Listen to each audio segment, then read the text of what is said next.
Selamat pagi, Shalom. Bapak Ibu sehat? Puji Tuhan, luar biasa. Semangat pagi ya. Bapak Ibu Saudara yang Tuhan Yesus kasihi, saya membuka perenungan kita pada pagi hari ini dengan satu pepatah lama. Dan saya rasa kita semua sudah familiar dengan pepatah ini.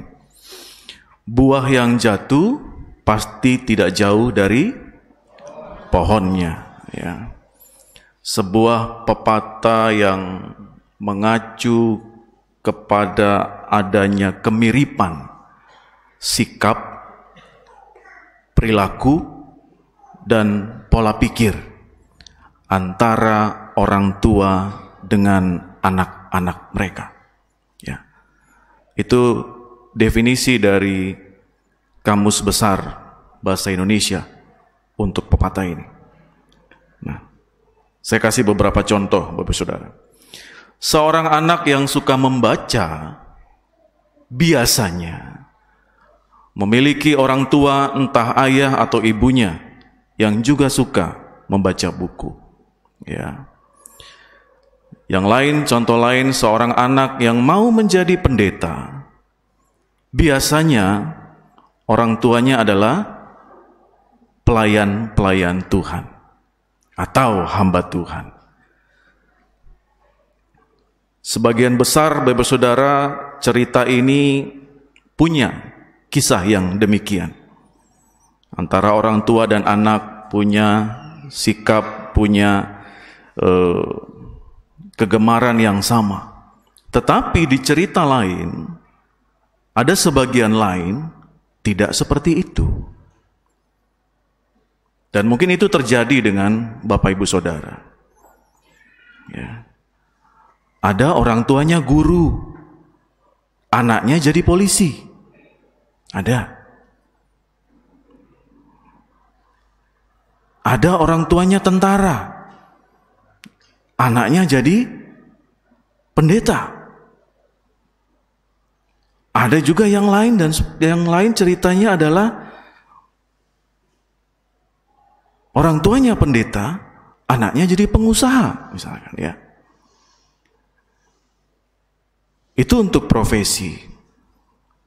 Untuk faktor yang lain, ada orang tua yang anaknya suka pedas, orang tuanya enggak.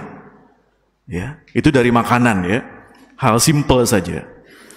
Ada orang tuanya yang suka sekali berolahraga. Tapi kalau sekarang kita lihat anak-anak kita, itu maunya mager, males gerak, maunya di kamar, pakai AC, ada wifi, apalagi game, nonton TikTok. Nah, lalu orang tuanya masuk ke kamar, "Nak, apa sih sulitnya olahraga?" Langsung dibales sama anaknya, "Begitu sulit, lupakan Rehan," gitu kan. Waduh, kacau ini. Anak TikTok banget deh. Dan cerita lain dari semua keluarga demi keluarga. Ya. Belajar dari bacaan kita pagi ini, Bapak Saudara. Pepatah lama ini juga bisa menggambarkan Samuel bersama dengan anak-anaknya. Anak sulungnya tadi siapa namanya? Ayo, baru kita baca 5 menit yang lalu. Anak sulungnya namanya Yoel. Anak bungsunya Abia. Ya. Pepatah ini gugur, Bapak Ibu. Karena buah yang jatuh ternyata sangat jauh dari pohonnya. Ya. Samuel yang sebagai seorang nabi dan juga sebagai seorang hakim, dia terkenal dengan kepemimpinannya yang bijak di dalam dia mengambil keputusan, di dalam dia mengadili seseorang. Ayat 3 dan ayat 4 itu sangat berbeda dengan Samuel. Yuk, kita baca lagi ayat 3 dan 4. Kenapa kok bisa Pak Pendeta beda ini ya? 1, 2 ya.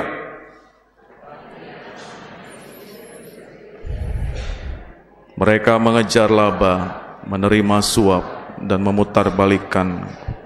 Sebab itu berkumpullah semua tua-tua Israel. Mereka datang kepada Samuel di Rama. Ya. Anak-anaknya tidak hidup seperti ayahnya. Walaupun sama-sama punya profesi yang sama sebagai seorang hakim. Jadi pepatah yang tadi Bapak Ibu Saudara tidak hanya berurusan dengan seorang orang tua dan anak yang punya profesi yang sama. Tetapi di situ mau menunjukkan betapa berkualitasnya buah itu yang jatuh. Bukan hanya persoalan orang tuanya hakim, lalu anaknya hakim, oh itu yang benar pepatahnya. Bukan. Jadi bukan persoalan orang tuanya seorang polisi, lalu anaknya polisi. Tetapi kalau kualitas hidupnya tidak sama, atau bahkan lebih buruk, harus dipertanyakan. Kalau orang tuanya seorang guru, lalu anaknya menjadi orang yang sama sekali malas belajar dan seterusnya, itu berbicara tentang kualitas. Sehingga pepatah itu mau berkata jatuhnya jauh dari pohonnya. Itu berbicara tentang kualitas hidup. Bagaimana orang tua yang selalu mengarahkan anak-anaknya untuk bisa hidup jauh lebih baik. Punya kualitas hidup yang jauh lebih tinggi.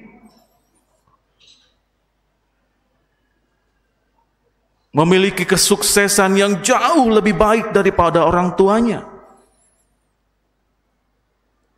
Sehingga proses menuju ke sana, mereka diperlengkapi dengan firman Tuhan. Belajar tentang ketaatan, belajar tentang hal-hal yang baik dari cerita-cerita Alkitab. Belajar dari semua larangan-larangan yang diberikan dalam firman Tuhan supaya tidak dilanggar dan sebagainya. Ya.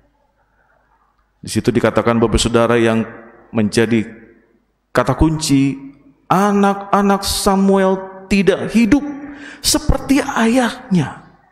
Ya. Mereka mengejar laba, menerima suap, memutarbalikkan keadilan. Sebuah sikap yang sangat bertolak belakang dengan apa yang selama ini Samuel lakukan dalam sepanjang kehidupan pelayanannya sebagai nabi dan sebagai hakim. Ya. Lanjut Bapak Ibu, imbas dari kejadian ini, Samuel mengalami perlakuan yang tidak menyenangkan dari bangsa Israel. Apa yang dialami Bapak Ibu Saudara? Yang pertama, Samuel ditolak karena dia usianya sudah tua. Ya. Yang kedua, Samuel ditolak karena anak-anaknya.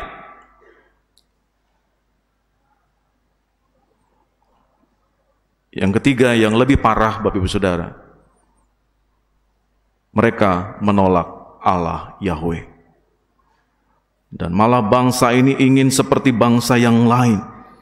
Bangsa ini ingin memiliki seorang raja daripada Allah. Ya. Kenapa demikian?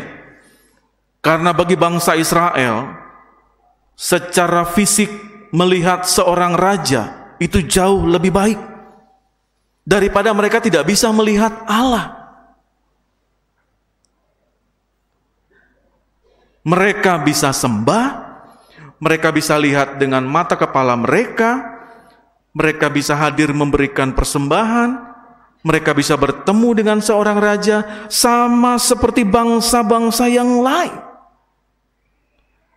Mereka ingin seperti itu. Ya. Bagi mereka, kalau melihat bangsa yang lain itu menyembah raja, sepertinya lebih baik hidupnya daripada kami yang menyembah Allah yang nggak kelihatan. Ya. Sehingga bangsa ini lebih memiliki raja daripada memiliki Allah. Nah, sungguh suatu kondisi yang sangat memprihatinkan, Bapak Ibu Saudara. Karena mereka memperlihatkan iman yang kerdil. Kenapa demikian? Karena mereka hanya mementingkan diri mereka sendiri. Karena mereka hanya mementingkan kedagingannya. Mereka tidak paham akan konsekuensi yang akan terjadi di kemudian hari. Ada pemaksaan kehendak pribadi di atas kehendak Tuhan. Dan yang terakhir, Bapak Ibu Saudara, yang lebih parahnya lagi, mereka mencari pemimpin yang sesuai dengan kriteria umat, bukan kriteria Tuhan. Nah, umat yang diberkati Tuhan, pada pagi hari ini kita bisa melihat mindset, cara berpikir bangsa ini. Maka kita sudah bisa menebak nasib dari bangsa yang tegar tengkuk ini. Di dalam hal mereka dipimpin oleh raja berdasarkan kriteria mereka sendiri. Bukan karena Allah yang mengutus, bukan karena Allah yang memiliki. Ya. Bapak Ibu bisa baca ayat 10 sampai 18. Apa yang terjadi di situ? Tanpa mereka sadari, sesuatu yang terjadi, hal yang mengerikan akan terjadi di masa depan bangsa ini. Ayat 10 sampai 18 mau mengatakan kepada kita bahwa mereka kehilangan dan dijauhkan dari anugerah Tuhan. Bapak Ibu, kalau kita dijauhkan dari anugerah Tuhan itu ngeri.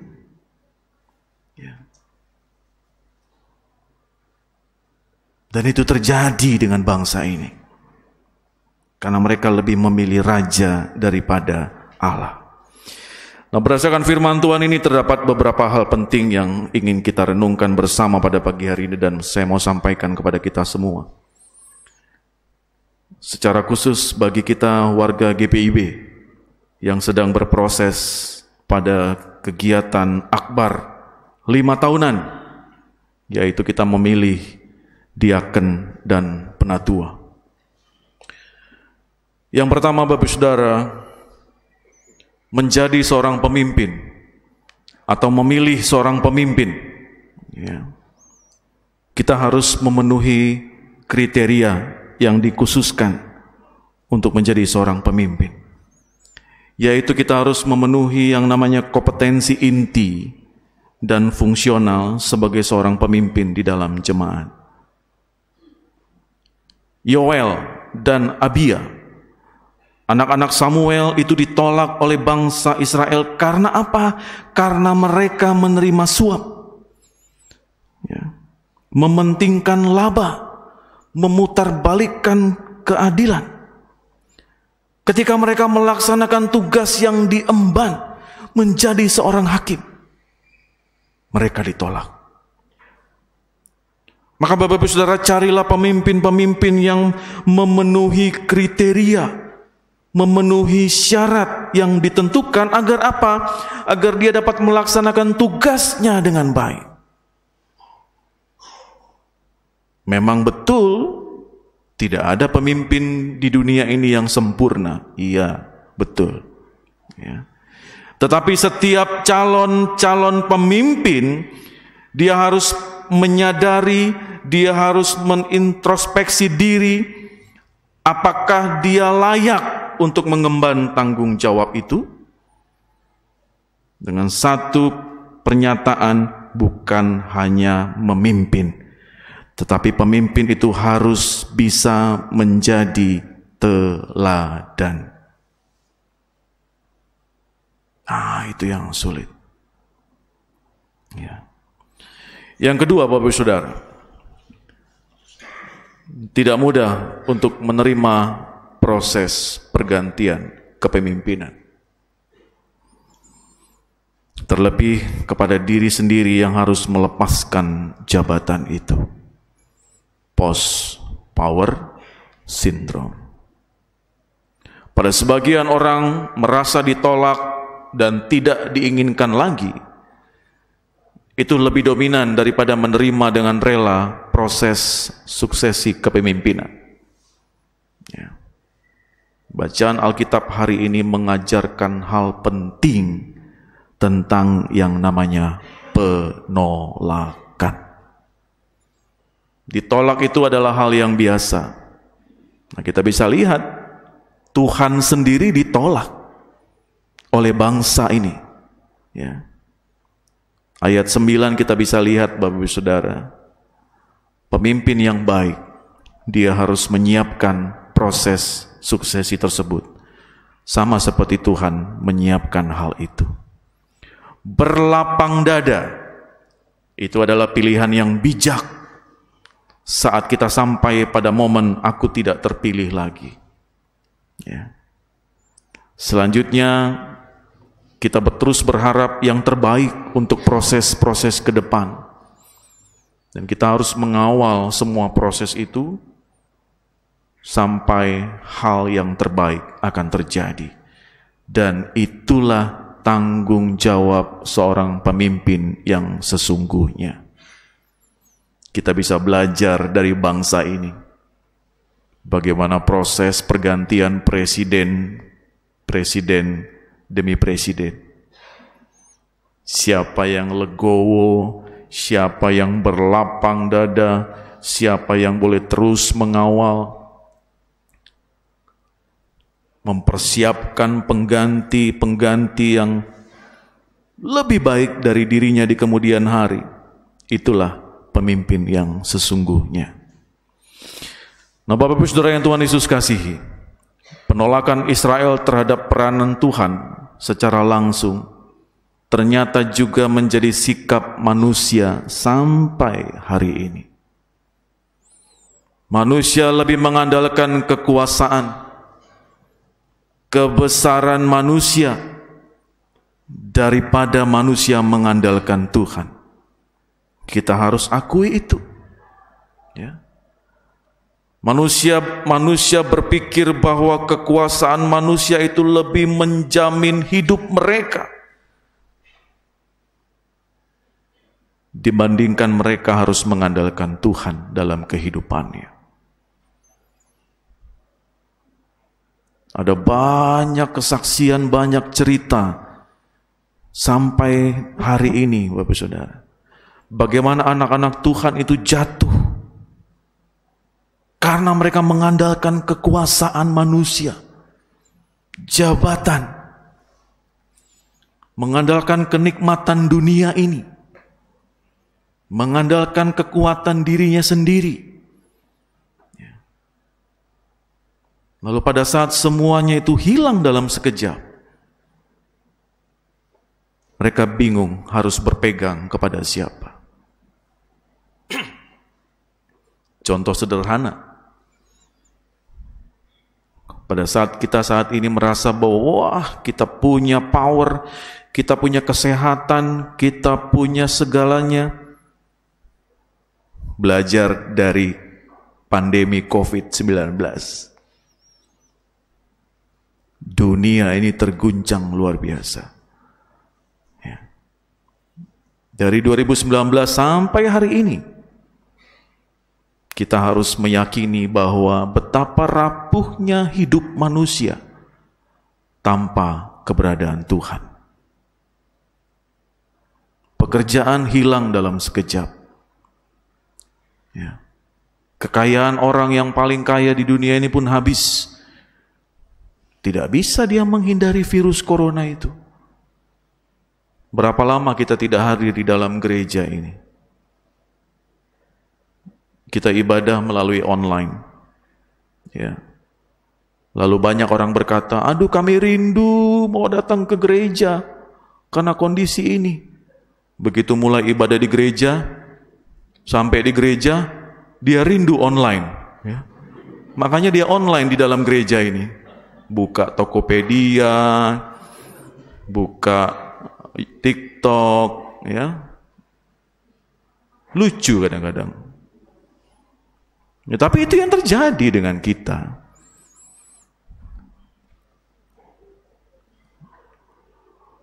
Sekali lagi Bapak Saudara, kemegahan yang dunia tawarkan kepada kita ini, itu tidak akan pernah mampu menggantikan Tuhan yang memberi kita kelimpahan anugerah di dalam kita menjalani kehidupan ini bersama-sama dengan Tuhan.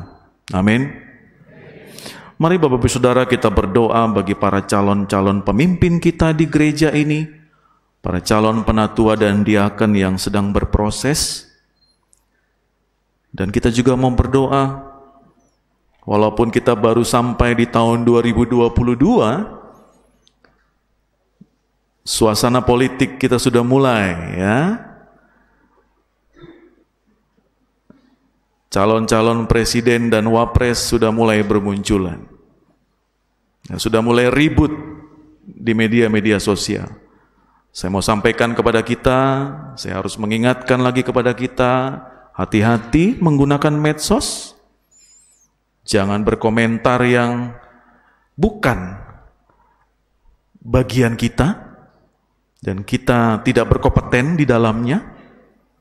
Hati-hati untuk meng-share atau membagi segala sesuatunya supaya kita berhikmat di dalam menggunakan teknologi yang saat ini sedang panas-panasnya untuk persiapan Pilpres 2024. Saya mau katakan Bapak Saudara, kita juga harus terlibat aktif berdoa bagi para calon-calon pemimpin bangsa dan negara kita ini. Ya. Masih lama Pak Pendeta. Nggak lama lagi itu. Ya. Dan kita harus terlibat di dalamnya. Terkhusus bagi kita yang tinggal di Provinsi Kepulauan Bangka Belitung, Kota Pangkal Pinang ini, yang boleh terus bertumbuh secara dinamis. Kita punya tantangan-tantangan baru. Ya. Walaupun kita sudah lama di tengah kota ini, kita akan segera punya tetangga baru. Masjid Agung. Ya. Kita harus bertumbuh, punya iman yang dinamis. Kita harus bersikap seperti apa? Kita harus bagaimana dengan keimanan kita? Ya.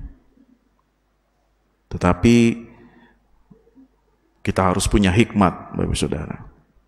Itu yang saya mau katakan, bahwa iman kita bertumbuh, kekristenan kita juga harus punya progres yang dewasa, seperti itu ya.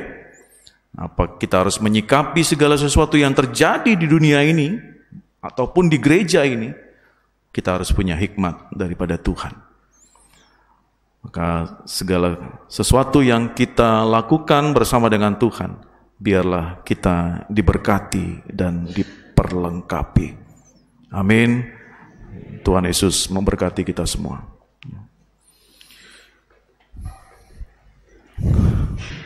Sambil kita bersaat teduh, merespon firman Tuhan, kita akan mendengarkan persembahan pujian.